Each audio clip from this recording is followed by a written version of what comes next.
Card Kingdom has all the Kaldheim singles and pre-orders that you could ask for up for pre-order right now. So go and pre-order all the sweetest cards and some of the most metal-looking cards in recent MTG history. Go do that at cardkingdom.com. Hey everyone, your friendly neighborhood Asian Avenger here, and of course, I am going to go over my 10 favorite cards from Kaldheim for Commander. So without holding up any longer, let's get right to it because we've got right off the bat, we've got Haunting Voyage, which, you know, kind of doesn't look like much up front. It could choose a creature type, return up to 2 creature cards of that type from your graveyard to the battlefield. If this spell was foretold, return all creature cards of that type from your graveyard to the battlefield. What this really is just a Patriarch's Bidding for me, like another copy. And as always, I do appreciate some redundancy in my Commander decks. And this is great because I play tons of tribal decks, as you know, from my Rogue deck, my Demon deck, lots of it in black. And this card is just great because it's also, you've got the ability to foretell. And the foretell part of it means that you get to bring everything back, or maybe I just draw it right away and I want to pick off 2 things, or pick 2 things out of my graveyard, put them into play. So overall, just a powerful card and kind of overlooked right now. I like it a lot. I don't know. Maybe it's just me and my love for like reanimating things, but I really enjoy the card so far. And of course, up next, we've got Vega the Watcher. It's a 3 mana, flying. Whenever you cast a spell from anywhere other than your hand, draw a card. When you think about Commander and all the things that are in Commander, in these colors specifically, we have Suspend. We've now got a Foretell deck that's running around, so that means you can have Foretell Tribal. And then, of course, you know, there's not even, like, counting all the stuff that you can cast from your graveyard, and, of course, your Commander. So this card may not seem like much, like right now, but it's actually pretty decent. It's able to draw you a silly amount of cards with the amount of spells that we're casting, like, that aren't from our hand. And I just love drawing cards, so naturally I would pick something like this. Of course, up next, I've got Voron Klex Monstrous Raider, 4 and green, trample, haste. If you would put 1 or more counters on a permanent or player, put twice that many of each of those kinds of counters on that permanent or player instead. If an opponent will put 1 or more counters on a permanent or player, they put half that many of each of those counters on that permanent or player instead, rounded down. So this card is pretty much going to be a doubling season for me that beats up the opponent, but on top of that, it's more than that because it's able to shut down the opponent's counters and all that stuff. So you're going to see why I like this card a lot more because of a recent new legendary. But yeah, all around, like, if I can play this in a Super Friends deck, I gladly will. Of course, you know, there's some counter decks, but you know me and I love my Planeswalkers, so anything that helps the Super Friends archetype out, I'm down for.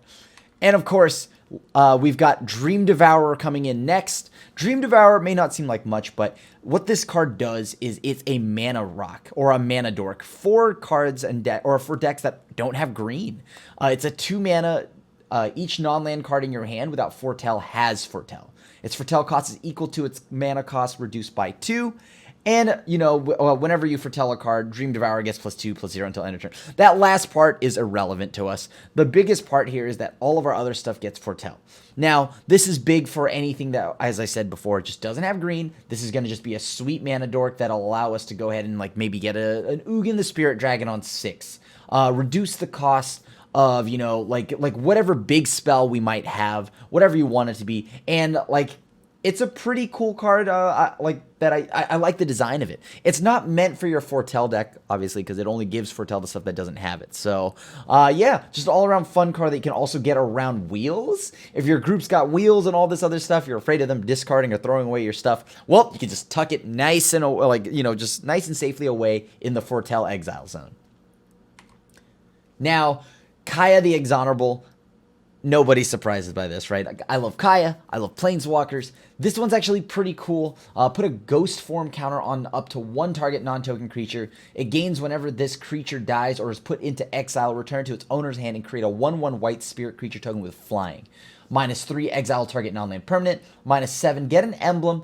At the beginning of your upkeep, you may cast a legendary spell from your hand, from your graveyard, or from among the cards you own in exile without paying its mana cost.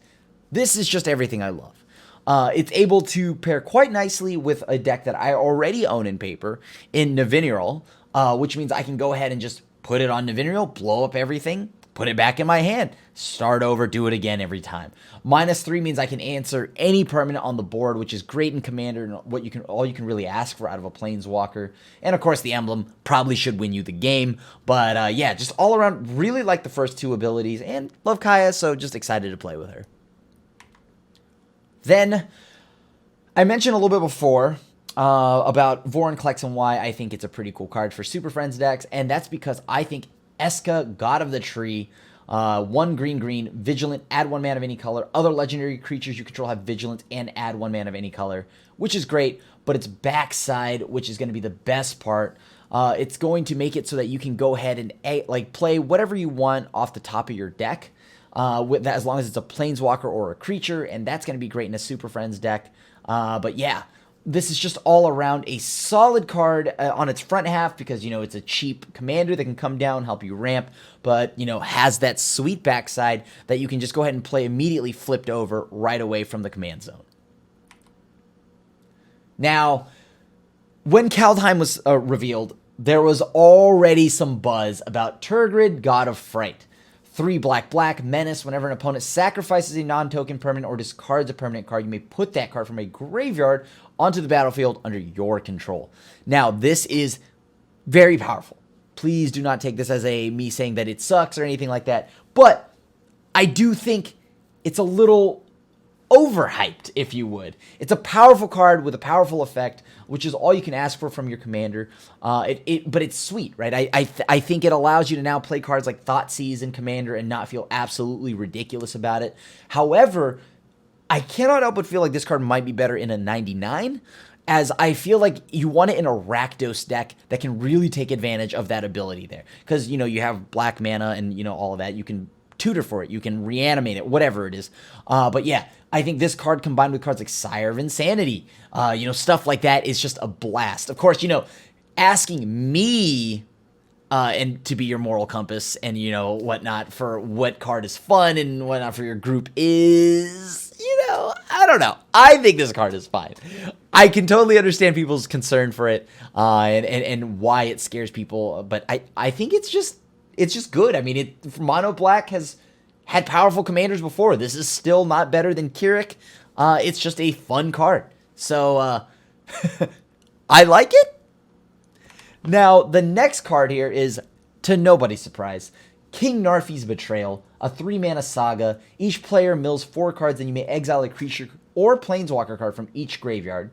And then the next 2 chapters are, until end of turn, you may cast spells from among cards exiled with King Narfi's Betrayal, and you may spend mana as though if it were mana of any color to cast those spells. Now, what do you know about me? I love blue and black. I love casting and stealing all my opponent's spells.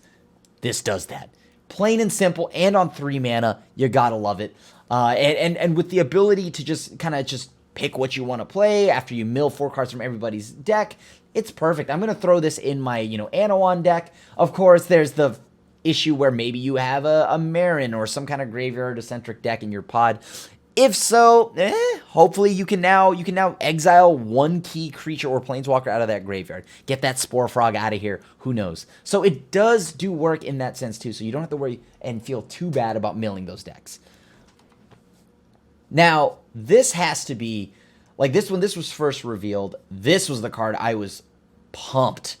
Yeah, okay. It's first off, it's a 4 mana, or it's a 6 mana, 4 and 2 black. It's a demon, so I like it. It's a demon. I gotta love my demons. But it's more than that, because it's a 6 mana demon that's got flying. When it enters the battlefield, you may search your library for exactly 2 cards not named Burning Rune Demon that have different names. If you do reveal those cards, an opponent chooses one of them, put the chosen card in your hand, the other into your graveyard, and then shuffle your library.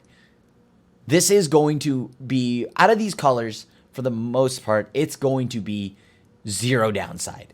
Whichever 2 cards you pick, you just make it so that, I'll choose, I don't know, Razaketh and a reanimation spell. One of those are going in my hand. It plays itself, and it's kind of like it's a cheaper version of RuneScarred. You're usually going to get what you want anyways. The card is super powerful, and more importantly, it looks awesome with the red lining and whatnot on its, the scriptures on it in red, on its horns. It looks so cool. And number 1, Valkyrie God of Lies. 2 mana creature. When Valkyrie enters the battlefield, each opponent reveals their hand. For each opponent, exile a creature card they revealed this way. Exile a creature card they revealed this way until Valkyrie leaves the battlefield. X, choose a creature card exiled with Valkyrie with CMC cost X, and then Valkyrie becomes a copy of that card. So this is great because it's got some versatility as your commander. It's got a backside, which we all know and love. First off, let's go over that. Tybalt, Cosmic Imposter, editor. If you can just bring that up over there on that side of the screen for me, thank you so much. Yes. So, Tybalt, he's back. He's awesome. He's 7 mana. It's what I've been waiting for because I always said that Tybalt would eventually come back after being the meme that he was at 2 mana.